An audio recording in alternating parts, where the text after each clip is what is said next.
शबी के अल्फाज कमरे में गूंज रहे थे। एनी, हमने कोर्ट मैरिज का फैसला कर लिया है। एनी कुछ देर के लिए बिल्कुल खामोश हो गई। इसे ऐसा लगा जैसे हुआ इसके सीने से निकल गई हो। कोर्ट मैरिज, ये अल्फाज कहने में तो बहुत आसान थे, मगर उनके पीछे जो तूफान छुपा था इसका अंदाजा सिर्फ वही लोग लगा सकते थे जो घर रिश्तों और समाज के बोझ को जानते थे। शबी, तुम्हें यकीन है? एनी ने धीमी आवाज में पूछा। बिल्कुल, शबी ने आंसुओं भरी मुस्कुराहट के साथ कहा। अगर हमने अब भी इंतजार किया तो मेरी मां कोई नया बहाना ढूंढ लेगी। मैं खबर को रोज अपनी आंखों के सामने जिल्लत का शिकार होता नहीं देख सकती। एनी ने आगे बढ़कर शबी को गिले लगा लिया।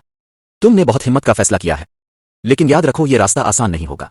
हम दोनों मिलकर मुश्किल को आसान बना लेंगे, शबी ने कहा। इसी वक्त बाहर हाल में किसी के कदमों की आहट हुई। एनी फौरन सीधी होकर खड़ी हो गई। तुम यहीं रहो, मैं देख कर आती हूं। दरवाजा खोलते ही इसकी नजर निदा पर पड़ी। ओ, तुम यहां हो? उम्मी पूछ रही थी कि तुम इतनी देर से कहां हो।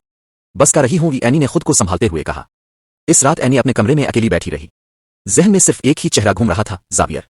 अस्पताल में इसकी कमजोर मुस्कुराहट, इसकी आंखों में छपी मुआफी और वो अल्फाज जो इसने कहे थे, तुम्हारी मुआफी मेरी जिंदगी की वजह है। क्या वाकई मुआफी इतनी ताकतवर होती है? अगली सुबह घर का माहौल अजीब सा था। नाश्ते की मेज पर सब मौजूद थे, मगर बातों में पहले वाली गर्मी नहीं थी। किशोर खामोश थी, शकील साहब अखबार के पीछे छुपे हुए थे और निदा बार बार एनी की तरफ देख रही थी। एनी, शकील साहब ने अचानक कहा, आज तुम ऑफिस जा रही हो? जी, एनी ने सीधा जवाब दिया। खबर और शबी के बारे में जो कुछ हुआ, इस पर बाद में बात करेंगे, उन्होंने कहा। एनी समझ गई कि यह बात यहीं खत्म नहीं होने वाली। ऑफिस में एनी का दिन बहुत मुश्किल गुजरा। गलत ऑर्डर्स, ग्राहकों की शिकायत और ऊपर से जहनी बोझ। फिर दोपहर के वक्त फोन बजा। हेलो एनी, मैं ज़ावियर बोल रहा हूं। इसका दिल जोर से धड़का। जी, मैं जानता हूं तुम मुझसे बात नहीं करना चाहते, लेकिन मुझे तुमसे मिलना है, बहुत जरूरी है। क्या बात है? प्लीज सिर्फ 10 मिनट। एनी ने आंखें बंद करके गहरी सांस ली। ठीक है। ऑफिस के पास वाली कॉफी शॉप। जब वो वहां पहुंची तो ज़ावियर पहले से मौजूद था।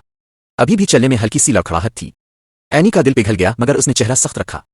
तुमने मुझे बुलाया था, इसने कहा। एनी, ज़ावियर ने सीधा इसकी आंखों में देखते हुए कहा।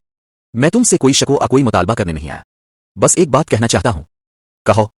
इस रात जो कुछ हुआ, इसके बाद मैंने पहली बार खुद को पहचाना। मैं गलत था। मैंने अपनी अना, अपना गुस्सा, सब कुछ तुम पर निकाल दिया। एनी खामोश रही। तुम किसी से शादी करने जा रही हो, मुझे पता है, ज़ावियर ने कहा, और शायद यही ठीक है। लेकिन अगर मैंने आज ये बात न कही तो जिंदगी भर अफसोस रहेगा। कौन सी बात? ये कि मैं तुमसे मोहब्बत करता हूं, शायद हमेशा से। एनी के हाथ कांप गए। ज़ावियर, बहुत देर कर दी तुमने। जानता हूं, इसने दर्द से कहा, और मेरा कोई हक नहीं बनता।